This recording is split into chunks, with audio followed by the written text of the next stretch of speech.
how do you pronounce the surname? Well, when I first started teaching myself about this subject, I thought, like a lot of people would in English-speaking countries, it must be Kleene.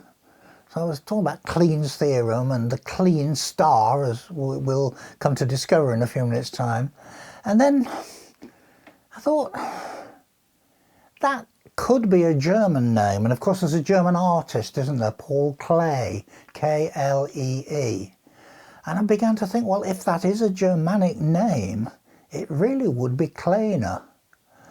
And I thought, eventually, I'll look it up on Wikipedia, and it is hilarious. There is an entry there which very quietly says that the man himself had pronounced that he wanted it to be pronounced Kleene, not Kleene. And his son is reported somewhere, but Wikipedia's done its usual thing, saying citation needed. His son Ken said to somebody, and it's appeared in the hilarious Wikipedia entry, "My father wants our family name to be pronounced in a way that is unrecognisable in all of the world's languages." But I can sort of understand why he might have wanted to change the pronunciation a little bit, because, you know, Kleene sounds as though it rhymes with Delaney. It almost makes it Irish, not Germanic. So please forgive me if I keep oscillating between Kleene and Kleene. You know why I'm doing it now. But who was he professionally? Where did this interest come from? Well, Kleene was yet another person who studied under the great sort of eminence, if you like, at Princeton University.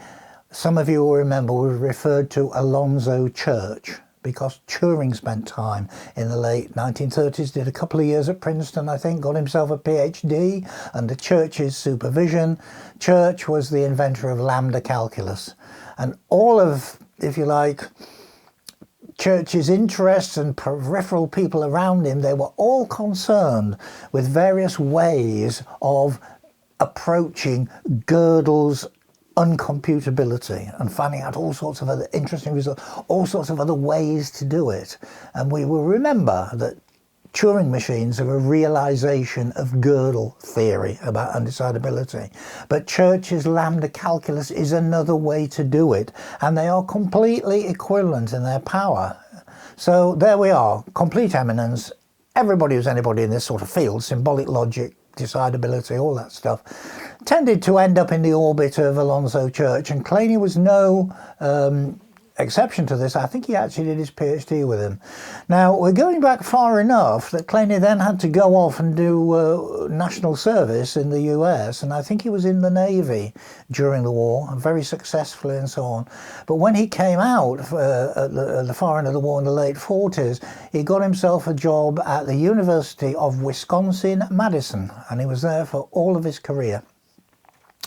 What fascinated him was the progress being made on what we now call finite state automata. Now, we've done some things about this. Again, I'll refer you to the playlist. I actually did an episode called Same Story, Different Notation, when I showed that a recognizer could be written for a certain set of strings, could be written down either as a finite state automaton diagram or as a Chomsky type 3 grammar. I remember 3-4 years ago, Sean, thinking to myself, it's actually not a two-way thing, it's a three-way thing. I should be drawing a triangle. Should I include regular expressions as well? And I could see that you were already worried about the length of the episode, even when it had only got two things involved. So we didn't do regular expressions. We put it on the to-do list. So here we are. Yeah. Kleene was interested in what automata could do and the strings that they accepted, not, I guess, as an everyday computer scientist will be interested, thinking, oh, I could use this for pattern matching in an editor or searching for patterns in documents. I think Kleene would have had that, but no, it was his usage of what he was interested in was very highbrow. A little bit like the Taylor Łukasiewicz, who long-time fans will remember invented reverse Polish or postfix notation. Computer scientists fell on it and were amazed that, frankly, Łukasiewicz didn't want to use it that way. Thought it was something way outside the comprehension of mere mortals. Bit the same with Kleene, I think.